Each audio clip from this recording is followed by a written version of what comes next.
குரு உங்களுக்கு மிதுனத்தில் சஞ்சாரம் செய்து சிறப்பான பொன் பொருள் சேர்க்கைகளை மேன்மையாக கொடுக்கும் மாதமாக இருக்கும்.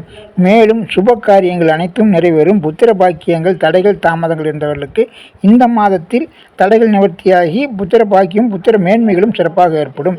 மேலும் சுப காரியங்களில் குருவின் பார்வை பலத்தின் மூலமும் குரு பலத்தாலும் சிறப்பு பலன்கள் கிடைத்திடும். உங்களுக்கு சூரியனின் புதனும் இந்த மாத பிற்பகுதியில் புதாத்திய யோகத்தில் கன்னியில் சஞ்சரிப்பது சிறப்பாகும். அந்த வகையில் புதன் ரீதியாக பங்கு சந்தை, ஷேர் மார்க்கெட், யூக வணிகங்கள் போன்ற தொழில்களிலும் மேன்மைகள் கிடைக்கும். கல்வி பயிலும் மாணவ மாணவியர்களுக்கும் கல்வியில் ஏற்றமும் கல்வி பயிற்சி புதுவித கணினி முறை பயிற்சிகளும் கூடுதலாக ஏற்படும்.